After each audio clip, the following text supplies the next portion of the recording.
our book is finally finished.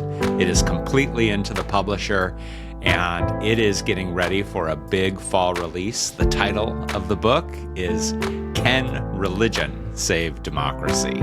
For those of you who are interested, we want to encourage you to get a special 40% discount on the book. You can pre-order it right now. That's at bakerbookhouse.com. Shadi and I worked very hard. Years we invested in this project, and we're so excited to share it with the world. So we'll include a link in the show notes where you can get that 40% discount. So make sure you look for that if you're interested. Friends, welcome to Zealots at the Gate, a Comment original podcast. Be sure to subscribe wherever you listen. Send us an email with feedback, questions at zealots@comment.org, and make sure you tag us on social media.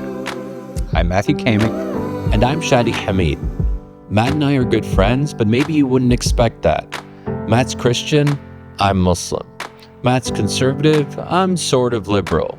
Matt's white, I'm brown. Also, Matt's a theologian, I'm a political scientist. Together we research religion, politics, and the future of democracy at Georgetown University. Thanks for joining us.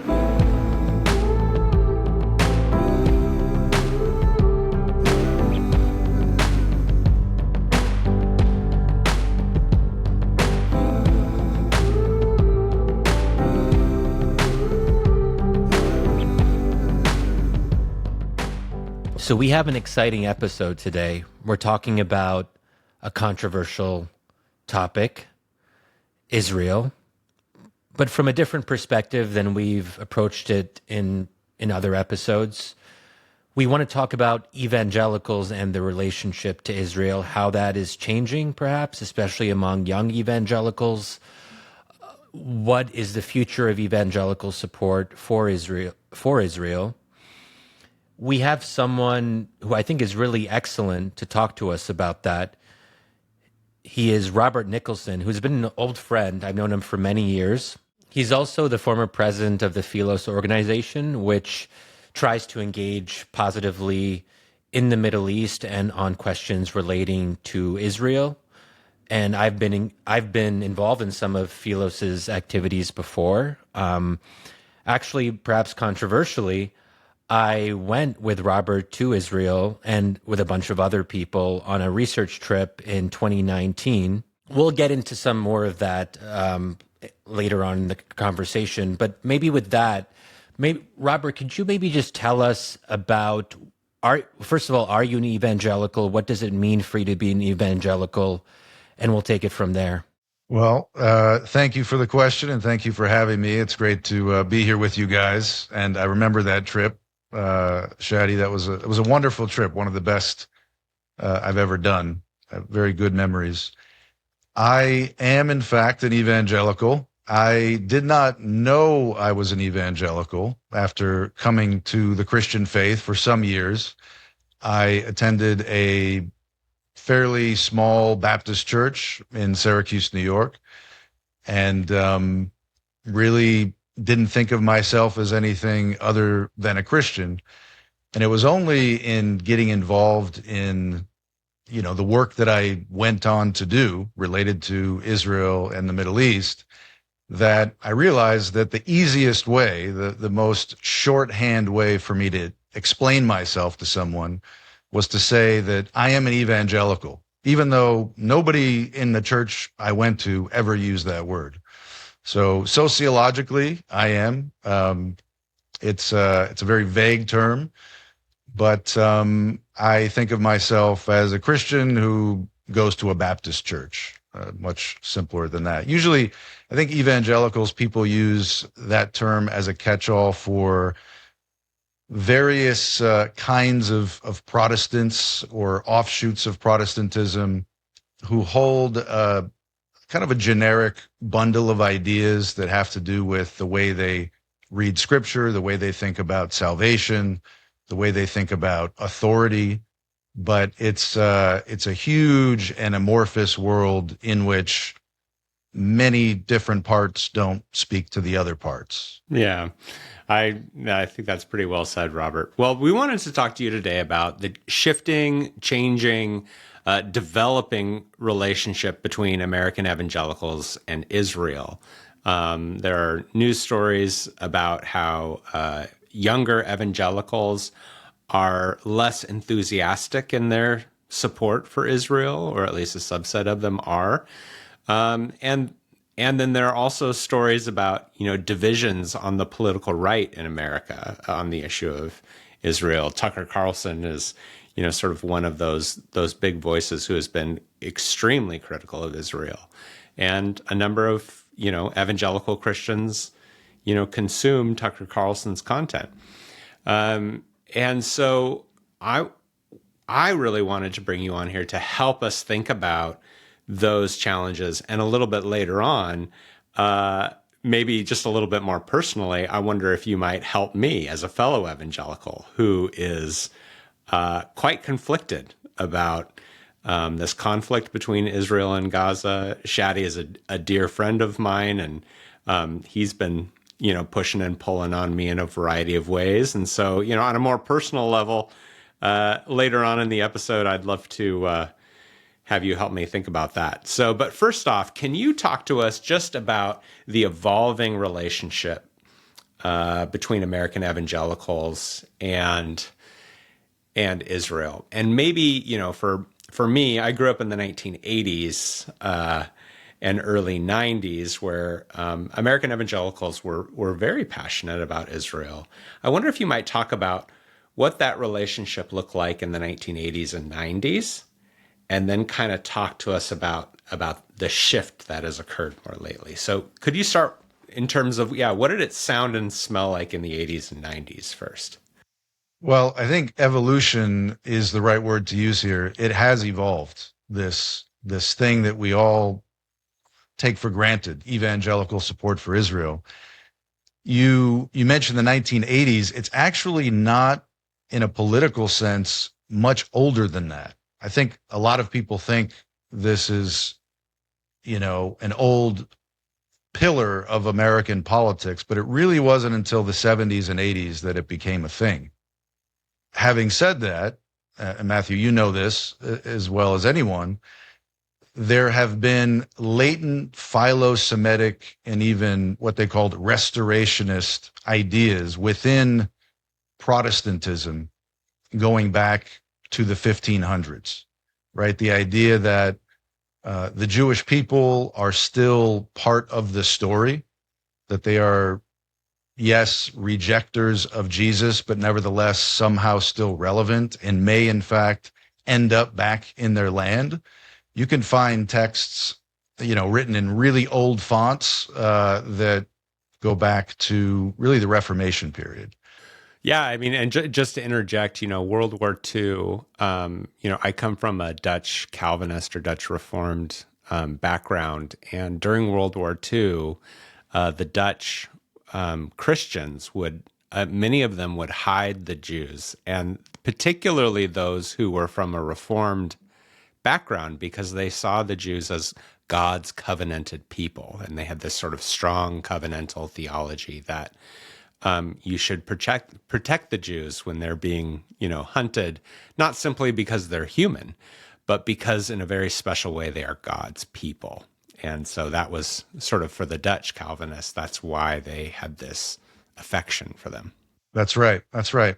And Calvinists really have, in the earlier stages, the early centuries, let's say, proto-Christian Zionism, I think Calvinists were really on the leading edge compared to some other parts of Christendom. And it really, I'm going to not do this justice, but just to explain a bit of where that comes from, what I would say is that it stems from the way Protestants read and interpret Scripture, right? I sometimes say that it's not surprised that the people most inclined to read a book written by Jews about, Jews and the God of Israel do in fact tend to, have an affinity with that people and start to, buy into that grand narrative. And I think that's the reason why Protestants compared to Catholics or Orthodox tend to be much more, on this bandwagon. So that was always there. And I think to the extent that many of the people that came to the United States of America were of that ilk, read the Bible in that way, they transferred many of those ideas to the New World. There was no Israel. There were virtually no Jews here for a very long time, a few. But those ideas were latent. And it's the reason why I think Harry Truman, another Baptist, recognized the state of Israel, within minutes in 1948. There's just something in that kind of Christianity that is deeply connected, even if it's hard to articulate. What about the dispensationalist strand of this? And because they had a distinct perspective on why we should support Israel as well. Could you tell our listeners what that was? So dispensationalism is a subset of a kind of Christian theology, Protestant theology, that became popular in the 1800s and more popular in the 1900s, especially after the State of Israel was founded. It's essentially a philosophy of history. It is a way of thinking about the world and about time and about God's redemptive plan that divides history into dispensations, right? It's sort of like chapters of a story, you could say. And dispensationalists are well known for making big charts that show everything from, creation to the end of time and all of the different things that happen along the way.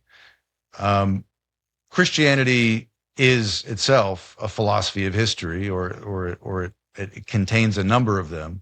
Dispensationalists took it in their own unique direction, and one of the things they prioritized was the role of the Jews in that story. Again, a continuing role even after the rejection of Jesus that saw the Jews at some point returning to their land based on many, many scriptures, especially in the Old Testament, about that happening. And so they, after 1948, saw a spike in interest. And again, after 1967, when the state of Israel took back Jerusalem.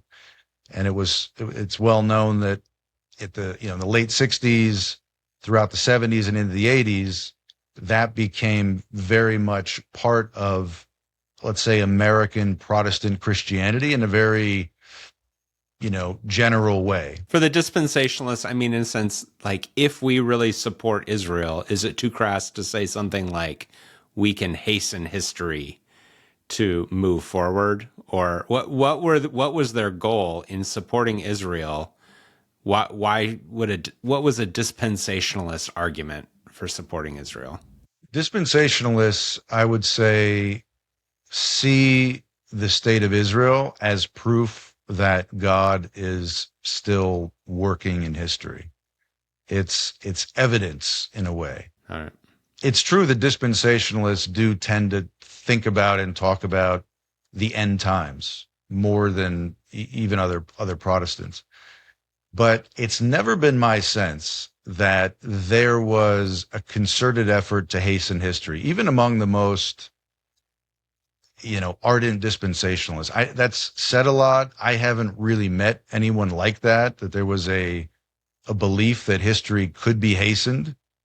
Some people say, well, the dispensationalists, they have this vision where, the Jews go back to their land, and then, that kind of leads to Armageddon, and the Jews get surrounded and a bunch of them get killed and Jesus comes back. You have different versions of this. But I always point out that, well, dispensationalists are always trying to help Israel fight back. They want America to support Israel. So in a certain way, they're kind of undermining their own case if they're trying to, beat back Israel's enemies. I don't think it was really, that's not my view, that they were trying to hasten history. So let's talk about the evolving nature of this now. So this sort of, this affection continues to be cultivated through the 1980s and 90s, this sense of God moving and God being with Israel and America. Then how do you see the evolving development of this? I think it continued to grow throughout the 80s and into the 90s, and I would say even into the 2000s. The changes began to come with the collapse of the Oslo Accords, with, I think, some of the things that happened in America after 9/11. I think the rise of, media exposure to alternative points of view, um, all of it combined to slowly begin to erode some basis of support. This is something that I've been talking about, writing about for quite a while. People are picking up on it now after October 7th and what's happened since, but you could see the change happening 10 and even 20 years ago, where younger people were inheriting this line from their parents, right? God's with the Jewish people, chosen people. You don't go against the Jews. Um, God blesses those who bless Israel. And at a certain point, I would say it was in the first decade of this century, growing numbers of young evangelicals began to, especially after seeing things online, say, well, wait a minute, is that true? And what does that even mean, bless Israel? Does that mean supporting them in wars, or is that just kind of praying for them? It was problematized, I think, in that decade. And that kind of dovetailed with something that has nothing to do with evangelicals per se, uh, which is the distaste for the Middle East in general, with what happened in the Iraq War and later the pullout from Afghanistan. There was just a general sense that bad things are happening over there. We really don't want to be involved in that. It doesn't end well. And, why are we doing this anyway? Is this actually in the national interest, or is this something that Israel's putting us up to? And I think that those feelings combined in a lot of people, especially as they're seeing a Palestinian or an Arab point of view online, when they're sort of giving a counter narrative, to make them say, well, okay, fine. I'm not anti-Jewish. Maybe I'm not even anti-Israel, but I don't know that this whole political thing is really the Christian thing to do. On that point, I want to dig into that a little bit more. That you hear this from a growing number of critics of Israel who are also Christian, where they say, post October 7th, at a fundamental level, Israel is acting and has acted in a very unchristian way. If we look at how it's prosecuted its war in Gaza, the war in Iran, where it's playing obviously a critical role alongside the U.S., its bombardment of Lebanon in ways that have led to considerable civilian suffering in ways that have been, I think, shocking to a lot of people. All of that, I think, creates this kind of dilemma where, on one hand, you have a lot of these evangelicals who grew up with this idea that Israel should be supported, but then they see how Palestinian Christians are affected. They see that there are Christians in the Palestinian territories who have suffered under the Israeli occupation, for example. And at some level, Christianity isn't just about a philosophy of history. It's also about how to conduct oneself, taking the example of Christ as an inspiration.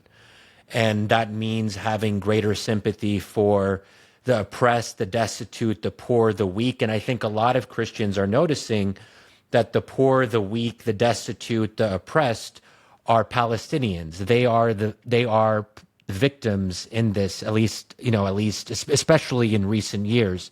Can you say a little bit more about that tension and how you view Israel's conduct? To what extent do you feel uncomfortable with how Israel has conducted itself? I'm actually curious to hear what you think, because we haven't talked about this for, I think, 2.5 years or so. So I actually don't know where you're at on this. But obviously my views are quite clear and you know them. So anyway, take that where you will. Sure. So, yeah, let me just mention a couple of other things before I answer that. So I would say right now they are, Shadi, there are growing numbers of evangelicals who are seeing things on social media and are concerned by what they see, right? In Gaza, as you said, in Lebanon and these other places. I think one of the interesting aspects of that is that whereas in the 70s and 80s and 90s, the perception among not even American evangelicals, I would say Americans, was that Israel was the David and the Arab world or the Islamic world was the Goliath. That perception has been flipped, right? So when you meet a young Christian of any kind, you will find that they are very convinced that Israel is, 1,000 feet tall, right? Israel is a global superpower. And that makes the images that they're seeing that much more heinous in their mind, right? So Israel's the bully who's pushing people around in these different places, these poor defenseless people. I want to mention though two other things that I think play into this, and then I'll come back, Shadi, to the second part of your question. So one of the things that I think is also part of this, but you really have to zoom out, is that the things that made America so uniquely Philo-Semitic or Hebraic in its approach to Christianity are also changing. Sociological indicators like the way they view Scripture. Is it the Word of God or is it something less than that? How often people go to church attendance, and the fact that even in the evangelical world, there has been a lot of evolution just in terms of the way they do Christianity, right? Evangelicalism in 2026 is not evangelicalism in 1996. It has nothing to do with Israel. It's just the churn within that community that I think makes it less attached to the things that their parents and grandparents were attached to. And then I think there's this other thing, which is the meta thing, but I do think it's relevant, so I want to mention it. I think that Americans in general feel like we are in a civilizational moment, right? Something's changing. America feels less powerful. America seems to be losing more often, or at least not winning. And as often happens in societies that feel themselves to be in decline, people start to look around for reasons that explain that decline. Now, I don't think everybody, arrives at Israel as the reason for the decline, but I do think there's a bigger thing happening in American society that is fueling a kind of frustration and desperation and is making people see everything they're consuming in media through a very different lens, right? It's why everything seems so angsty. That's the sense I have right now. In reference to your question, how do I personally feel? I'm very pro-Israel, and I'm unapologetic about that. My reasoning for it is maybe a little bit different. My entree into this whole world is definitely different. My relationship with Israel, I think, is at a much more granular level than most evangelicals. So I don't know that I'm representative. So when I see what happened in the years since October 7th, I very much see a country responding to something it didn't want to respond to. I see a population inside Israel that is bearing a tremendous burden in terms of people, families, psychological health. It's really hard to put into words what I know because I know so many Israelis and I'm there, fairly often. It's rarely reported about, but it's a huge change inside Israel, and I'm very sympathetic to Israelis. I could say more about the war and justifications and what's happening in these different places. We could go there if you want, but suffice it to say, I'm pro, but of course I share the view of I think many Israelis and even many Americans who are pro-Israel, which is that the war is much bigger, much uglier than anyone anticipated. And this current war in Iran, I think, is a good example of that. I mean, it's pulled this conflict to yet another level. I do worry that within Israel, the feeling of desperation, the feeling of being surrounded, the feeling that even, just to play off of this conversation now, even evangelicals in America, who we as Israelis don't even understand that much, but they too are turning on us.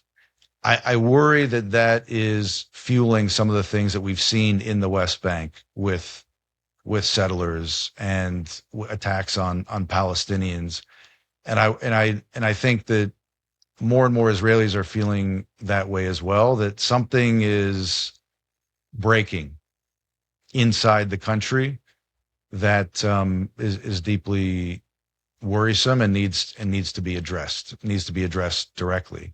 So, do I think Israel has, committed genocide? No. Do I think Israel is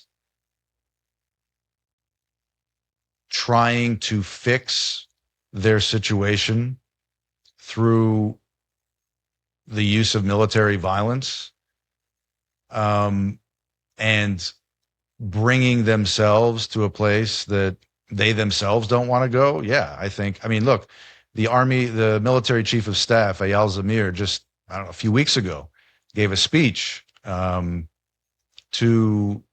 a bunch of Israeli officials making this exact point.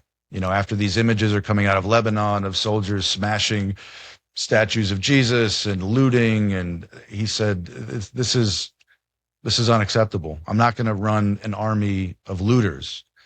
And I share that view. I think something is snapped, and I'm very sympathetic, so I think about it in a certain way. But from the outside, I can understand why people who don't know Israelis, evangelicals at the top of the list, most of whom don't know a single guy from Israel or girl, I think, it makes sense that they would look at that and be like, these people are crazy. They just want to kill everybody. I know enough Israelis to know that that's not the case. They don't want this. They want it all to end. And so I push back when I hear people attributing things to Israelis that I know for a fact not to be true. So there are a variety of sort of practical, pragmatic, strategic reasons for someone's support of Israel. But I wonder if you might talk with us just a little bit about perhaps some biblical or theological reasons that are compelling to you specifically. Theologically, is there a particular foundation for your support of Israel, as opposed to, say, Ukraine?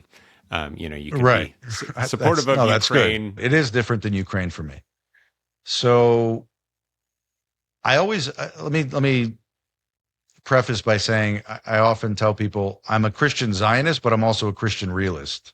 And to me, any analysis of, let's say American support for X, Y, or Z that Israel wants or needs is a two-step analysis, right? So I'll explain to you theologically how I think about it, but that doesn't necessarily give me a direct line to, pushing the button that releases the J dams. Like I think that's a mistaken way to think about support for Israel. It just so happens that I think the vast majority of the time, Israel's interests and America's national interest align. And so the analysis from the outside looks like a one-step analysis, but for me, it's always two steps, right? So I can say lots of things and feel lots of things about Israel and the Jewish people, but geopolitics is, I'm very Niebuhrian in that sense, in the way that I think about power, in the way that states work in the world. And that's related to the way that I think about support for Israel. I'm always a little bit off balance when I have these conversations, because I don't, I'm going to overstate a point to make a point. The state of Israel to me is not all that interesting theologically, right? I support the state of Israel because I support the Jewish people, not the other way around. I think a lot of people think about this whole topic in terms of Israel, the state of Israel, and what Israel does and what its prime minister does and its different governments do. And those are important questions, and I can speak about them, at some length. But for me, that's not where it starts. It's derivative. The state to me is important insofar as it protects, shelters, helps enable the self-determination of the Jewish people, right? So people first, I guess maybe land second, and then the state for me. But Robert, isn't there a danger of conflating the Jewish people with an imperfect government that may commit unjust, evil acts? Like, shouldn't we be more careful to separate between, like, this is a problem that anti-Semites, oftentimes they'll say that the Jewish people and what Israel does, the state of Israel, are basically the same thing. And that leads to a lot of problems, that we should be able to say that someone should be able to support the Jewish people and have a deep respect and appreciation for the Jewish faith and the Jewish peoplehood even, and then say that the state of Israel is a very different thing. It's governed by a far-right extremist government that is completely out of control and has committed heinous acts. Tell me a little bit more about how you think about the distinction and the fact that you don't seem to think that there is a distinction, that you kind of see them as being intertwined. How do you kind of wrestle with that? So just, Robert, if I could give you a second to breathe, because we're throwing a lot at you here. I wonder how you would feel, or Shadi, about, if I were to say, I love the Navajo people, I have no problem with the Navajo people, but I do want to move them off their land, and I do have a problem with their tribal elders. But I still really love the Navajo people. For the Navajo people, they are deeply connected to their land and and so you can't love a people and sort of disconnect them from their land. I was just thinking, I don't know, Robert, if you think that's at all helpful. Yes, absolutely. That's very much my view. I usually use the Irish as an example. I always say, I love the Irish. They're amazing, but Ireland sucks. Like that shouldn't even be there. What right do they have to exist? Okay, but hold up, because I don't want the view to be attributed to me. Like, there are some people. Go for it. Yeah, there are some people in the pro-Palestine space who don't want the state of Israel to exist. They would prefer a one-state solution, a binational solution, where Jews and Arabs live in the same state as equal citizens. My issue with that is that it's not realistic, and I've written about this where I've said you can't ask Israeli Jews to self-dissolve their own state. They wouldn't agree to that, and that would be an unjust outcome to kind of force that on them. And I think there are still a lot of people who are pro-Palestine who would prefer a two-state solution. So it's not as if I'm not asking for Israel to disappear. I'm asking for Israel to behave like a normal state that doesn't oppress its neighbors and doesn't occupy the West Bank and doesn't commit settler violence against those people. So okay, respond to the first thing, Robert. Yeah, well, I do want to affirm what you said, Shadi. It's not one for one. Jewish people, state of Israel. Absolutely. I'm in New York. I could walk around and find Jews, even in this neighborhood, who would say probably more critical things than you, Shadi, about Netanyahu and what's happening in Israel. However, there is only one Jewish state. That state was set up specifically to shelter the Jewish people from the persecution that they had experienced for many centuries, both from my people and your people, Christians and Muslims. And to that extent, and to the extent that the vast majority of American Jews in polling data express I don't know what the wording is in the polls, but they see Israel as important to their lives as Jews. I think the state of Israel is not unrelated to the existence of this very small and fairly scattered nation around the world. And I think that many Jews have, to their own surprise, come around to that view. People who would have said what you just said, October 6th, 2023, have over the course of the last few years been reminded of the fact that they are living in their societies. How can I say it? They're being tolerated, but there's no guarantee, if you're an American Jew, that 50 years from now America will be a friendly place for you. So suddenly Israel, as much as you may loathe Bibi, suddenly seems much more important. And I think that it would be a mistake for me both to say that Jews and Israel, same thing. Also a mistake for me to say Israel, I don't need to support Israel if I care about Jews.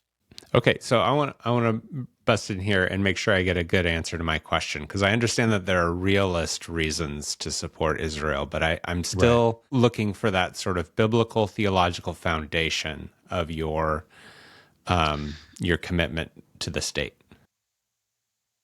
Okay, well, I will tell you my views, and again, I'm not representative. I'm sorry, I said the state. I should have said the people, because I understand that it is your affection for the people of Israel that drives any affection for the state. So, biblically, theologically, your affection for the people of Israel. I believe as a Christian that there is a theological bond of brotherhood with the Jewish people. I do believe that Jews and Christians are in a unique way brothers in even a theological sense.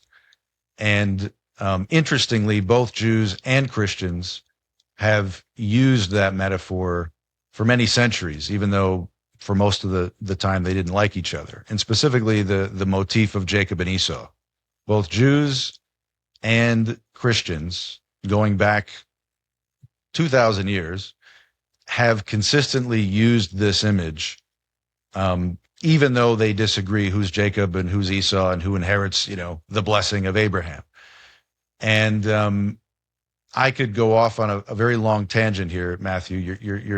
You're luring me. You're tempting me. I'm going to withhold from that. But I would put it to you this way: that there are many parts of the New Testament that could be read, even the words of Jesus himself, as a preemptive rebuke of the way Christians would very quickly after his death begin to disparage and eventually, once they obtain political power, oppress the Jewish people in the name of Christ. I think I could point to some of the parables. I could point to some of the things that Paul said. And I asked myself, reading the New Testament, if Jesus weeps over Jerusalem and over the Jewish people, if Paul calls them his kinsmen, his brothers, and he also weeps, and he also feels this burden for this people, who am I to say that all of this stuff was canceled out? People seem pretty interested in this group of people. And I think that we as Christians, in our zeal, went much further than we were supposed to. And I think, I sometimes say that just as we Christians would point to the fact that the Jews missed Jesus, I think at the last day, there will be at least one thing that we Christians realized we missed, which was our brother right in front of us the whole time. The person who actually gave us Scripture, that gave us the whole tradition that we now celebrate. And I come back to the image of the Good Samaritan, right? If that Samaritan was felt drawn to help the Jew in the ditch, right? And Jesus gave that example to Jews, literally pointing out the kind of their worst enemy, the person that's most against the Judaism of the Second Temple period, as an example of the person they should be especially interested in and especially open to. I think that we as Christians should feel the same way about Jews. To me, the Jew is a Samaritan. You know, what the Samaritan was to the Jew is to the Christian. And so I think there's something, I could get very mystical here. I'm going to hold back, but I think there's something very deep about history that it's very much drawn. I'm very shaped here by actually a Catholic philosopher named Jacques Maritain and a couple of other people who more or less presented these ideas, long before me. Just as a little detour, since I'd be curious how you view Muslims in this broader worldview, because obviously we're all part of the Abrahamic tradition. There are important connections, but also I've really respected in your work, Robert, that you do try to talk to Arabs and Muslims. As part of our Israel trip many years ago, we did visit the West Bank. We met with Palestinians on the ground, and I think that was important to you to make sure that we heard another perspective.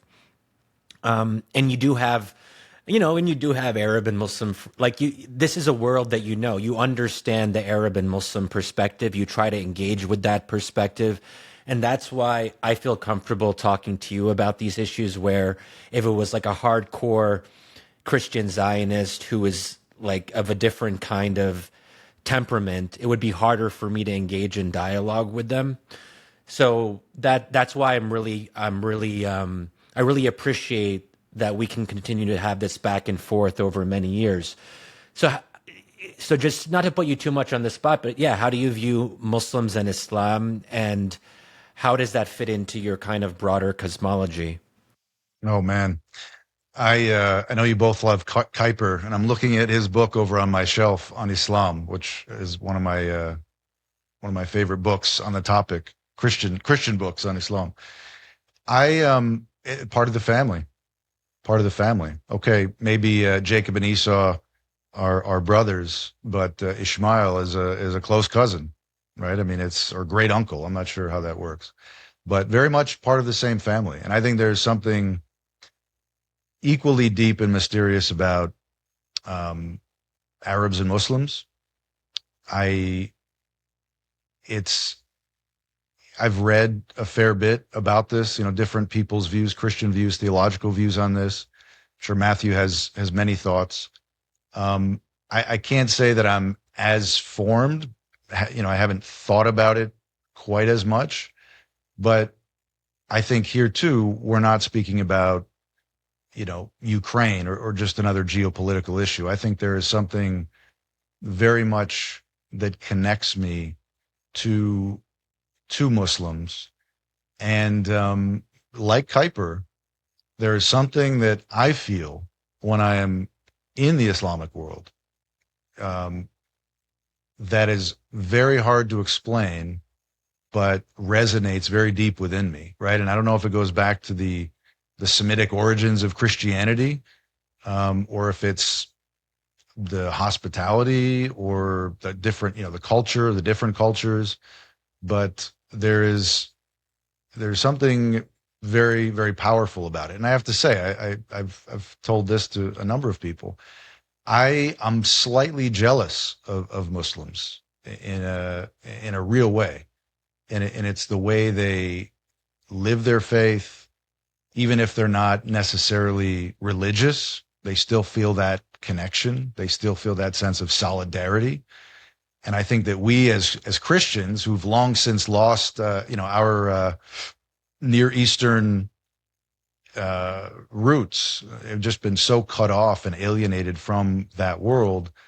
There's just a lot that we can learn from Muslims. I think Islam preserved a lot of the things that should have been carried over into Christianity, but were lost in the journey westward. So I've spent a lot of time, on the Jewish part of this. I think it's important to reconcile with the Jews because I think there's something unique about that relationship and I can explain more if you like. But that doesn't, to me, that's not mutually exclusive of Muslims, which is what makes this Israeli-Palestinian conflict so crazy, right? So in a beyond geopolitics and realism and all of that, there's something very deep about it, and it's why I get so frustrated with the commentary surrounding it by almost anyone. Like it's just much more important. It's much deeper. There's much more at stake than people give it credit for. I hear Tucker Carlson just throwing nonsense into the world. And I look at this guy and I think like he doesn't get it. He doesn't understand what's really at stake here. He's not thinking about it with any depth. It's like America, I want to protect American kids, and who cares about other people? Like, why are we dying over there? Like that's not the conversation. There's something about Jews, Christians, and Muslims that is unique and something that we need to work out together. And I'm glad you guys are having conversations like this, because this is the kind of conversation that needs to happen, in my view. Yeah, that's interesting. Honestly, Shadi, I think you got a warmer theology of Islam from Robert than you ever have from me. Maybe. In terms of the bond between Christians and Muslims there. So I wanna push you here, Robert, on actually the more practical political thing of Israel's war on Gaza and its response to October 7th. At the very beginning of the episode, you talked about, Americans seeing things on social media and being horrified by them. But it seems like it's not just things on social media, but it is, whole cities that are leveled and civilians and children who are dying. And I'm, extremely concerned, if not horrified, by the sheer amount of civilian deaths in Gaza. And, when the United States went into Afghanistan and Iraq, and specifically in Iraq in terms of urban warfare, I know that, American soldiers worked very hard to limit civilian deaths and to their own danger. They were very careful relative to what I've seen with Gaza being flattened. And I guess I'm not sure what the question is, other than how can Israel defend these flattened cities as this being a necessary way to conduct this war? It just seems quite indiscriminate compared to the warfare that I even saw in Iraq. But I'm very happy for you to push back on me here. But this is a concern I've had for a while, and I don't just think it's because I'm seeing images on social media. I think this is really happening. These cities are being flattened. So, yeah, help me think about this. Well, people who live in glass houses shouldn't throw stones, and I don't know that America is really in the best position to, be telling the world how excellent we are at minimizing civilian casualties. I think we're probably not as stellar in that regard as we think we are. Look, a lot of people have died in Gaza. Kids, mothers.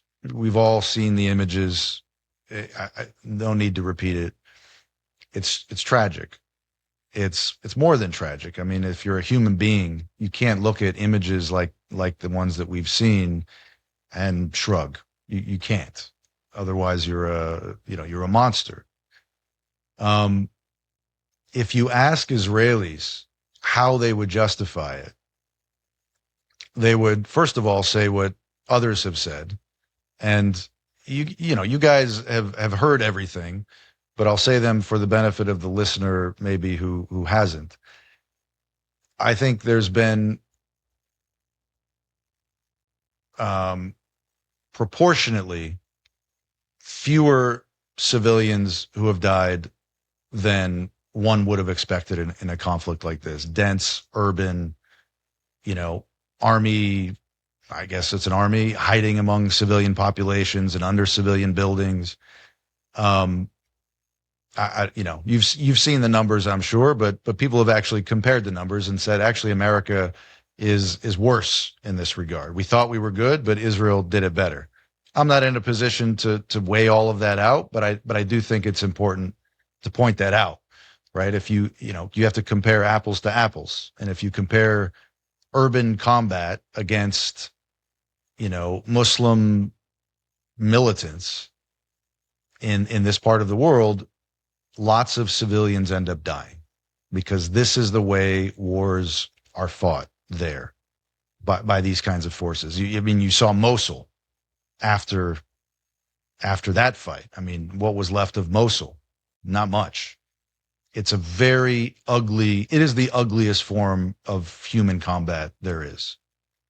I think that just needs to be said. Okay. I'm quite confident Shadi will want to push back on that. So go ahead, Shadi. Obviously, I disagree with that characterization. I think there's been a lot of writing and analysis comparing what Israel has done in Gaza to what the U.S. has done in various theaters. I mean, one piece that you've probably read, Robert Phil Klei's piece in The Atlantic, where he did this particular comparison and came to the conclusion based on the numbers that Israel was just in a completely different universe when it came to civilian casualties and mitigation of civilian harm and so forth. But we don't have to relitigate all that. We're just going to have to probably agree to disagree. But what I would say is that, like, why is there a need to defend Israel's? So you can be pro-Israel, Robert, and I respect. I'm not trying to change you on that. That is something that's deeply held to you. But you can be pro-Israel and also be very critical of what Israel has done in a particular war, just like I can be pro-American and be extremely critical of the Iraq War, as I was. I mean, that was a key defining moment in my own political evolution. It's been frustrating to me to see pro-Israel friends of mine feel a need that just because they're pro-Israel, it means they have to defend what Israel has actually done. And it's unclear to me why that has to be the case. You could be just as critical as me, or maybe not as critical as me, but still pretty critical of how Israel has actually conducted the war, but still call yourself pro-Israel and make that distinction, right? I mean, I also wonder, related to that, Shadi, some younger evangelicals, who have had their parents say, we support Israel no matter what, given the sort of either or, well, if I have to be totally in support of Israel, then I can't do this anymore. But if their parents had given them a more moderate form of, affection for Israel that could have some space for critique, maybe some of those younger evangelicals would still be supportive of Israel. Yeah, well, look, you can criticize Israel's prosecution of this war or any war and still care about Israel. I would agree with that. I think for me, I just don't. This whole thing is so politicized and weaponized that I just don't. I haven't been in Gaza.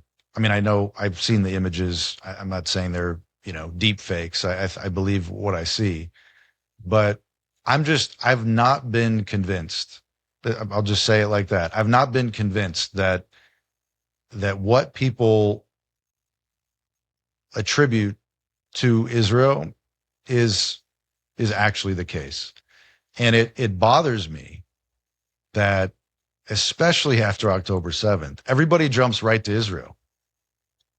I don't know how anybody could not be bothered by that, right? It's as if Israel woke up one day, Israelis, and thought, you know what, let's just go pummel Gaza. And you know what, for the heck of it, let's do Lebanon too. This stuff did not happen in a vacuum. And I've seen enough, I've heard enough, I've been on the ground enough. I've been under Hamas rocket fire enough. I think most people just don't know what's going on over there. They don't know to what Israelis were responding. And if they know, maybe they just don't care. I don't know why this is always a one-sided conversation. I mean,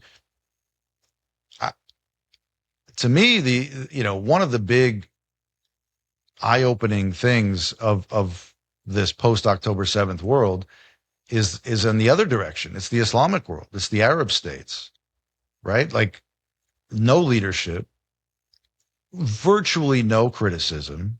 They're doing stuff behind the scenes and all that, but where's the moral leadership on that side? Where is we got to get our stuff together, guys. Let's have a big summit and try to figure out, like, why do we have all these radicals popping up all the time? And this is why I structured the trip that we did together, Shadi, the way that I structured it, because people tend not to look at the situation as a whole. And that's pro-Israel people, and that's critics of Israel people, right? They don't know what it's like on the ground. They don't know what it's like in that part of the world. They don't know all of the endless peace talks and negotiations and offers on the table and all of the stuff that they just see dead Palestinians and Israel did it. And oh my goodness, why is that? Why is that happening? And I just don't. I turn around and I ask people, okay, so what would you have them do? Well, nobody wanted them in Gaza, so they left Gaza. Hamas waged wars every 2 years ever since, and then they go cross the border and do all of these things. Like, what are Israelis supposed to do living in this part of the world? It's a very heavy burden for these people to bear. And so what happened was, I'll say one more thing. Sorry, I'm not meaning to cut you off. Israelis have bought into a military doctrine everybody now knows as mowing the grass, kisuach deshe. And the idea there is, look, you're not going to defeat these people. They're going to hate you today, they're going to hate you tomorrow, and the day after tomorrow. The best you can do is deprive them of the means to act on that hate and destroy you, which they will do if they get those means. And October 7th blew that theory apart. And they came to the conclusion, I actually wrote something about this, that no longer is it enough just to build fences and keep the crazies out. We need to fix this. Something very uncharacteristic of Israelis. The only precedent was in Lebanon in the 1980s, where they thought, okay, we'll invade Lebanon, we'll install a new president, and then Lebanon will become pro-Israel, and then the other they had this whole master plan that blew up in their faces, literally. And the lesson Israelis took from Lebanon in the 1980s was, we are never doing that again. We're never going to do nation building and all that stuff. We are just going to mow grass, targeted strikes, pinprick things that just kind of keep the barbarians at bay. October 7th blew that apart. And so they went into Gaza. They went into Lebanon. They went into Syria. They did Iran, right? And Israelis will look at me and ask me that same question I ask other people. It's like, well, what do you think we should do? What was the proper response to October 7th? But was their goal to get rid of Hamas? And was that something that could be accomplished? No. So, okay, great question. Yes, they did think they could destroy Hamas, or at the very least destroy it, destroy it enough. It is not realistic. I am of the view that it is impossible to fully destroy an enemy like that. And I remember sitting with a very senior national security official. This is before Lebanon kicked off, before Nasrallah was killed and all of that. And he was telling me, I was asking him, all right, so where do we go from here? This was just only Gaza was happening. And he told me right there, he's like, well, we got to make sure that people are not on our borders who want to kill us. We got to push it all back. And we got to go into Lebanon, and we got to go into Syria, and then we got to do Iran. And I was shocked. This was about a year after October 7th. And I looked around, we were in a cafe in Tel Aviv, and there's people having coffee, boyfriends, girlfriends. And I was like, you think these people are ready for that? Do you think you can even do that? And he said, "Ein brera. We don't have a choice. There's no option. What do we do? We have waited and waited and waited. We even were, Bibi was even allowing money to Hamas to, thinking that he could kind of placate them and keep them in their pen, and it didn't work." All right, so let's put that question to Shadi. Shadi, what would you have Israel do? What would I have Israel do? Yeah. I think very clearly there was a different way to conduct this war in a way that didn't target civilians. I mean, Israeli officials have been very clear, including people in the cabinet, who talk about Palestinians as if they're animals. That is a mainstream view in the far right members of Benjamin Netanyahu's coalition. They don't see Palestinians as human beings. Naturally, that's going to affect how they conduct themselves in war. If you look at the Israel, so Shadi, you would have had a right you would have had them go to war, but you would have had them conduct themselves differently. Of course, Israel had a right to respond in some way to October 7th, and I said that very early on. I think that was a horrific day, and Israel had to do something. They weren't just going to kind of shrug their shoulders and sit on their hands. But just because a military response is justified doesn't mean that any military response is justified. And I think in the Christian tradition, there's something called just war. We have our own just war theory. In the Islamic tradition, I don't think this is the way that, not that it's my right to necessarily speak for what the Christian perspective would be, but I don't think this is how Jesus Christ would wage war. I don't think it's how Christians who want to follow the Christian example would wage a war. And I don't think it's even in line with Jewish tradition. What I think you have here is people who hate Palestinians, and they've said so, whether it's Smotrich or Ben-Gvir or even people who are supposedly more moderate. I mean, this, Robert.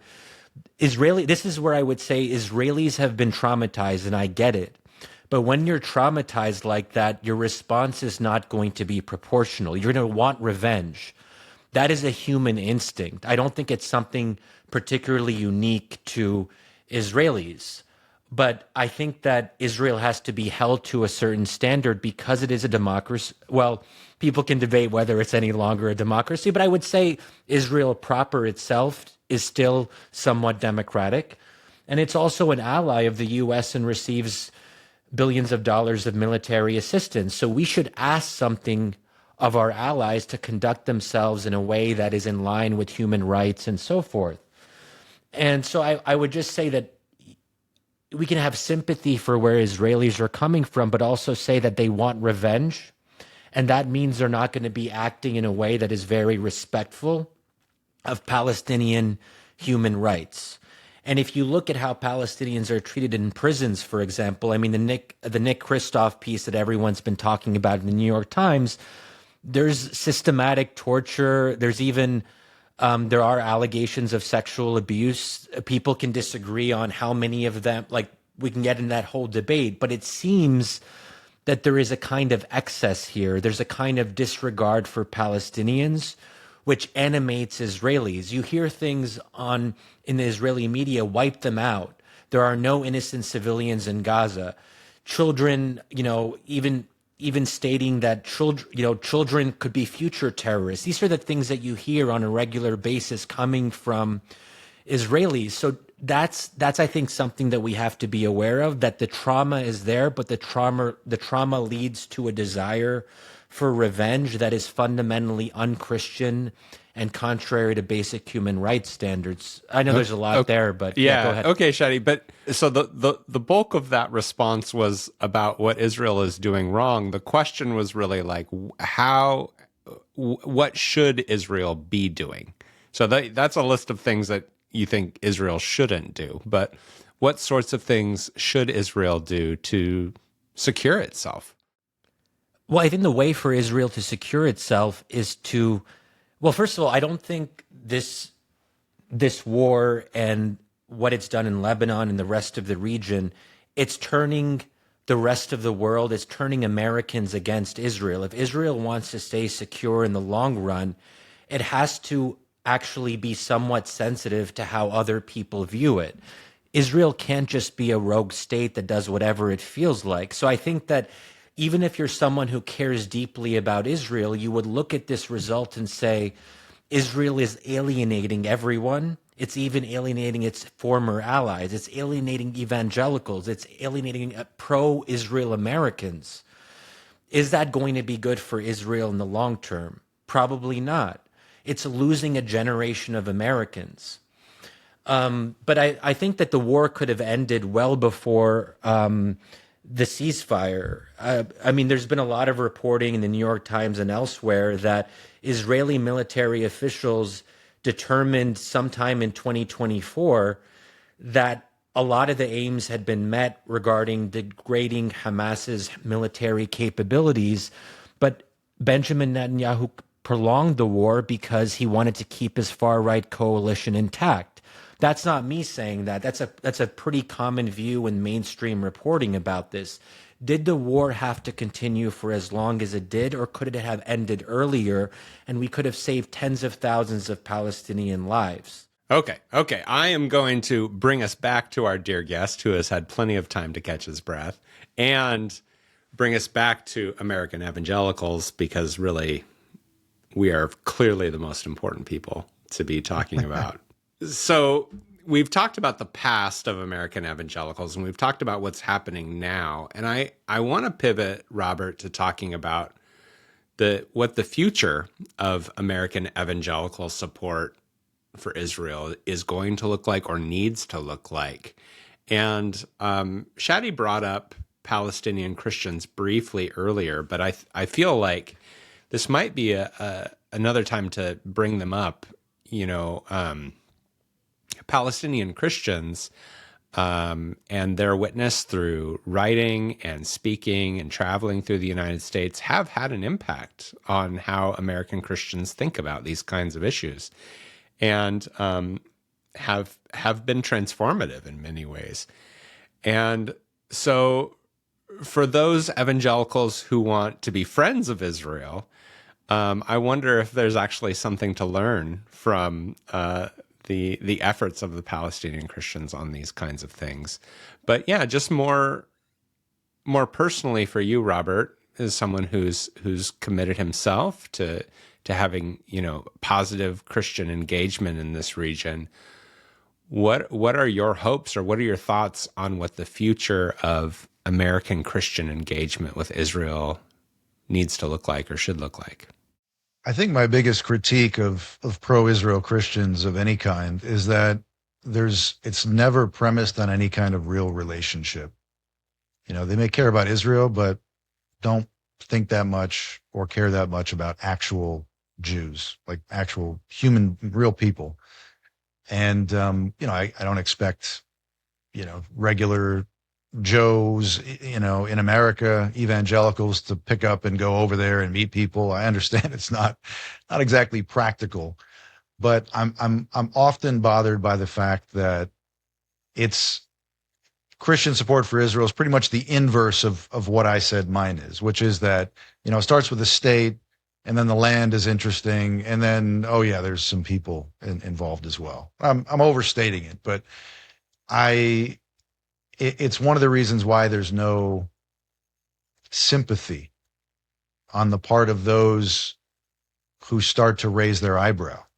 I think if I saw a Christian who critiqued, let's say, Israel's policies or Israel's behavior in this war, in the Gaza, and at the same time exhibited a genuine feeling, at the very least, empathy, if not sympathy, for their plight and why this happened, and the bigger context of the whole project since 1881, and why so much of this is a Jewish reaction to Arab rejection.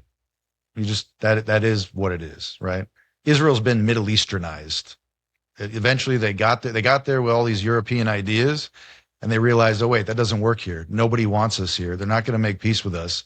Okay, so I guess we got to just do what they do and just fight. Power beats power. That's truly the story of Israel when it comes to war. I think if I saw people who cared, if I saw Tucker who said, I have a problem with the Gaza war, but man, I understand that Israelis are in this thing, and boy, there's got to be a better way. That would, to me, change everything. I don't see it. It's almost never packaged that way. There's never that any interest in the people who are inside this country that people have all these feelings about, unless it's Bibi, which everybody's got feelings about. So that, to me, if I had to,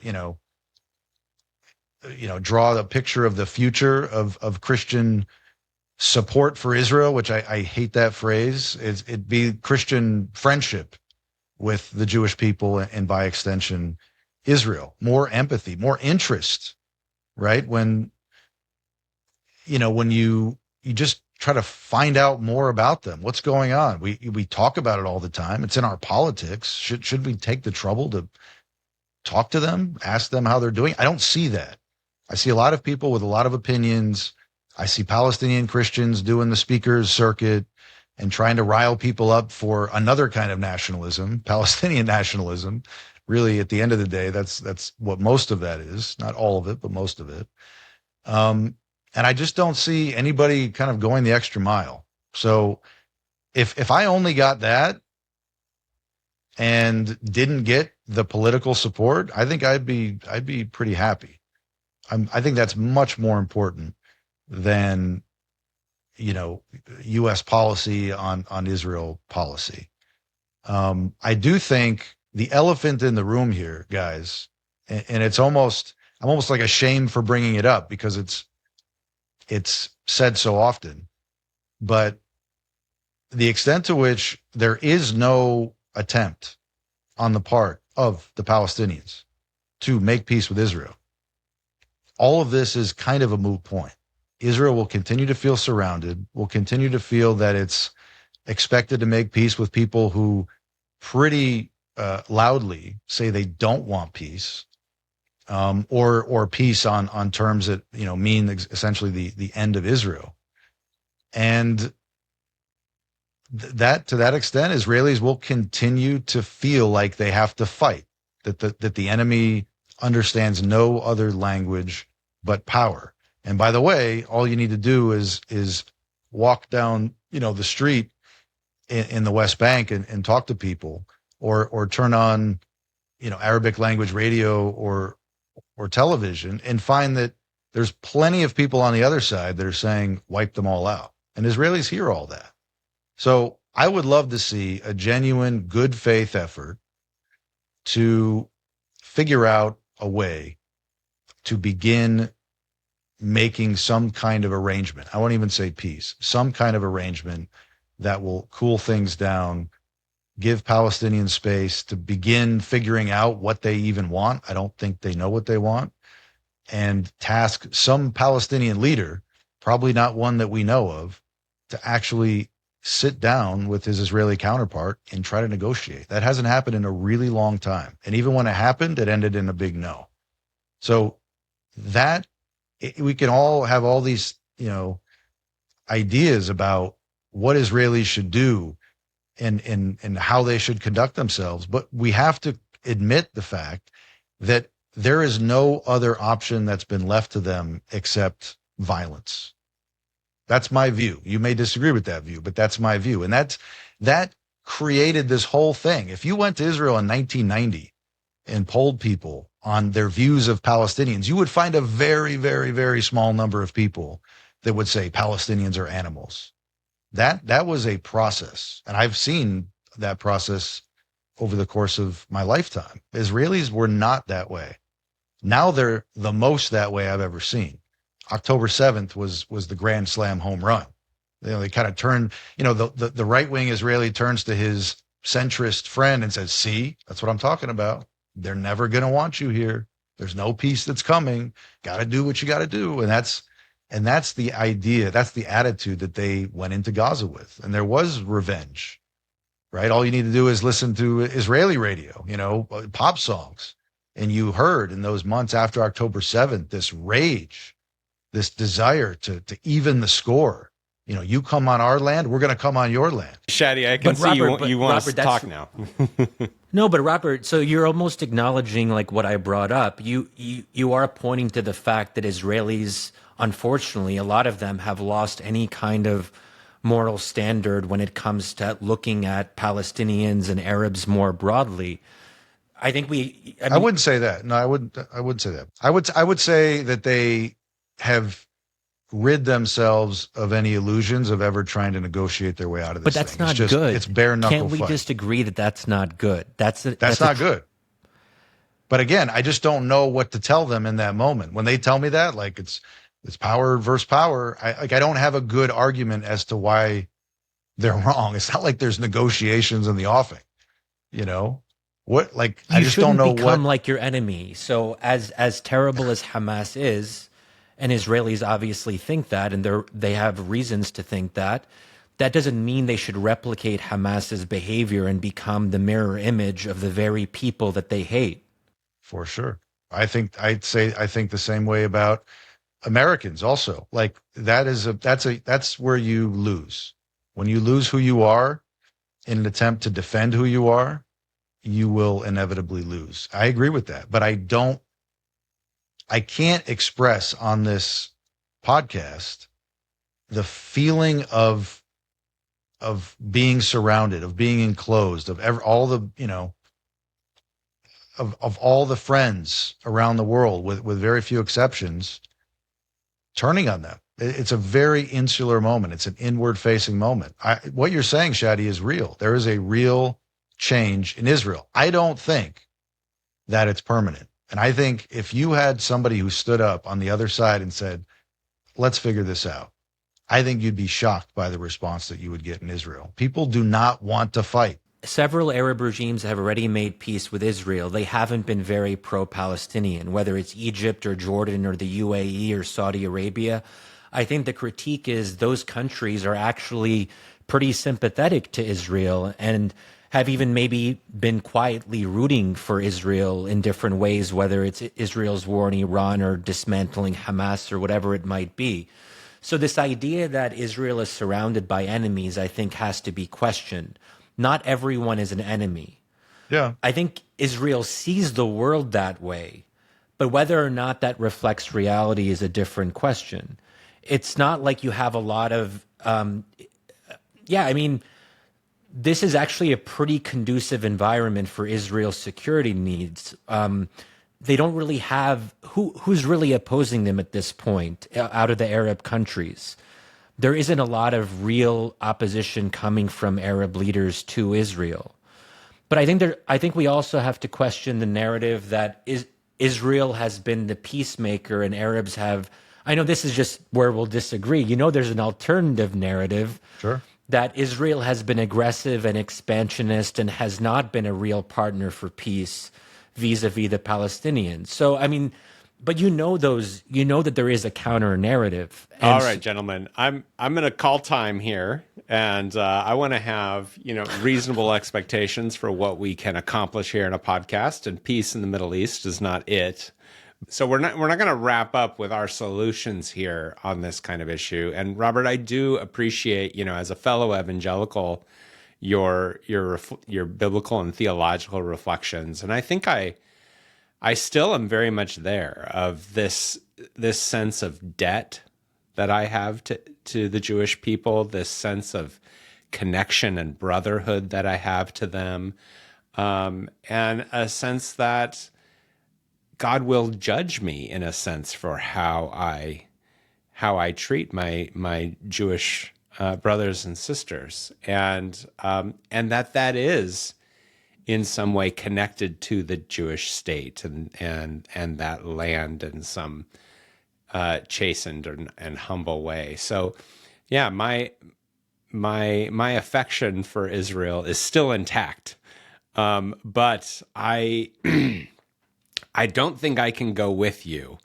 in terms of your support for how this conflict has been prosecuted in Gaza. And so, but I'm glad to hear that I can be a friend of Israel and be critical of the way Israel has behaved itself. I want to say thank you first of all for that, and for your willingness to handle Shadi and I as we pepper you with questions that are quite difficult. Here's actually where I want to end, which is on your friendship with Shadi and this trip that you all took.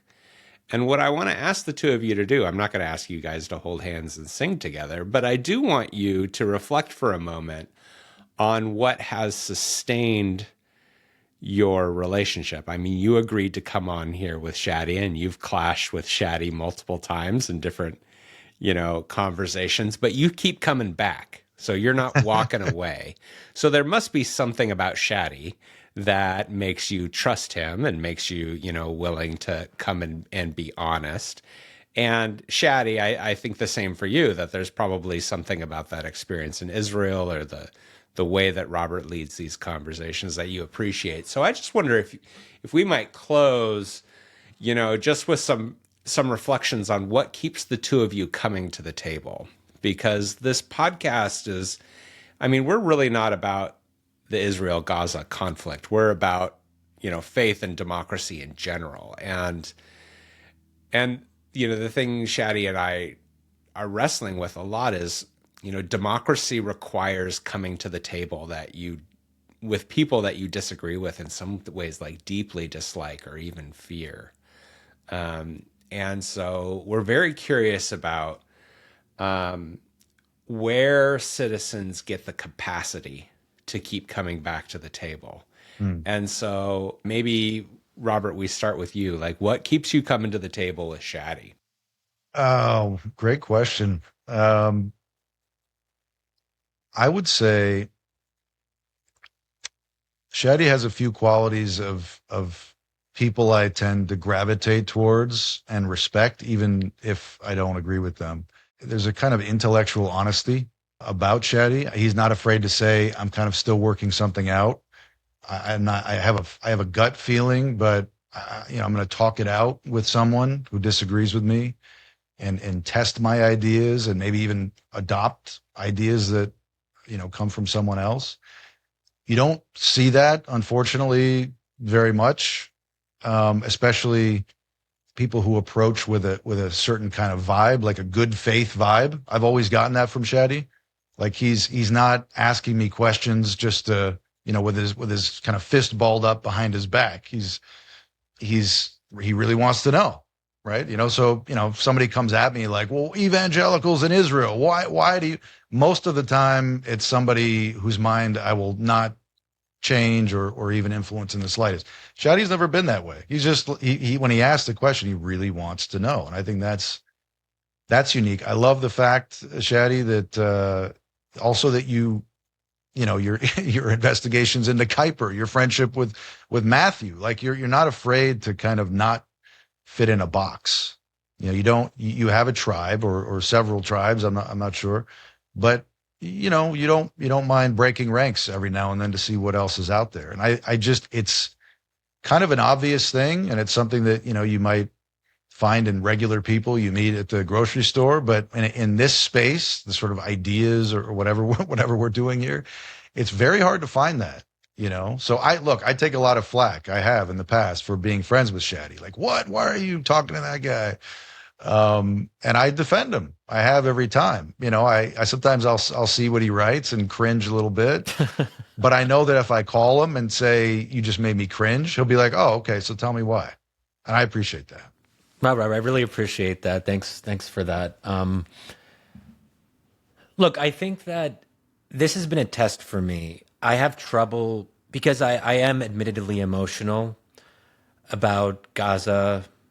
There is pre-October 7th Shadi, and then there's post-October 7th Shadi. This has become a more important issue for me. I think it's become more central to how I view the world. I think it's had that effect on a lot of people on both sides. It's just you can't look away, and it forces you to really, it forces you to kind of enter into uncomfortable territory. Now, the question is, I think that it's tested my friendships with pro-Israel folks, including my close friends here in Washington, D.C., and the way that we've dealt with it is that we don't actually talk about it. We've had to have a kind of policy of non-engagement, which is unfortunate because I think in so much of my work, I've always had this faith that there's always something useful about engagement, but at some point you have to say maybe it's not useful, and maybe we just have to preserve the friendship. The good thing about myself and Robert, I think that I can still talk to him about this. I haven't really come to the conclusion that it's useless for me to talk to Robert about this. Why? Because I know that deep down, Robert is a good faith interlocutor, that he does try to understand the Arab and Muslim perspective, even if he doesn't share it, or that he tries to engage with the pro-Palestine perspective, even though he doesn't share it. And I think that I'm not angry at Robert despite my profound disagreements with him. I can come out in this conversation and actually feel Robert's still someone I want to hang out with, because I got some sense that you're conflicted about certain issues. You do wrestle with what the right approach is. But at the end of the day, if you think someone else is a good person who's trying to find the best way to be Christian or to be evangelical and to be in line with the Christian, I know that you want to do that and that animates you. So as long as that's the case, I think we'll always be able to have these conversations. Am I frustrated by Robert's positions? Did it hurt me to hear some of the things that he said today? Yes, but that's okay. And we should be able to kind of talk through that, even if it makes us uncomfortable. And so this has been challenging for me, just to kind of sum it up. This is not an easy conversation for me to have. And I wish that Robert had a different perspective. I wish that I could persuade him to have a different perspective. But at the end of the day, that's probably not going to happen, but we can still be friends irrespective of that. Yeah, I appreciate that, guys. I really do. And, I think from my side, just thinking about, Robert, the words, this feeling that we're surrounded and there's nothing else but violence, right? When human beings feel backed into a corner, that they don't have any other options, they behave in ways they never planned to, they never hoped to, and that they're not proud of. And this sort of, I think a big part of what Shadi and I are pursuing here are ways to avoid the fight or flight mentality. And I like to tell the story of Jesus in the Garden of Gethsemane that, it's dark, there's guys with clubs and torches and swords coming to arrest him, and the disciples do the fight or flight thing, right? Some of them want to fight and some of them want to run away. And everyone is using the logic of violence and the logic of power in that moment, except for one person. And one person reaches out and heals, not someone on his side, but heals someone on the other side, the side that's come to bind him. And they don't all sing Kumbaya that night together in the garden, right? The arrest still happens, and it's a really costly act of healing that Jesus engages with. But in order for these conversations to happen, we do need people with real passion, real ideas to extend out and have these kinds of conversations. And so, Robert, so I thank you, and I thank our listeners for hanging with us this long. If you haven't, thrown your phone across the room by something that Shadi said or Robert said, I mean, clearly everyone agrees with me because I'm just a waffling, we'll work on me some other time, Robert. But I really do thank you so much for coming on and modeling this kind of engagement, and for your leadership at Providence and Philos. And yeah, so thank you very much, Robert. Yeah, thank you, Robert. We really appreciate this. It's been great to have you, really. No, I'm very, very glad to be here. All right, friends. We'll see you later. Bye-bye. Thanks for listening to Zealots at the Gate. If you like what you heard, check out other episodes at comment.org. Zealots of the Gate is hosted by Comment Magazine, produced by Rachel Collins. Technical production is by Ali Crummy, audience strategy by Matt Crummy, and editorial direction by Ann Snyder.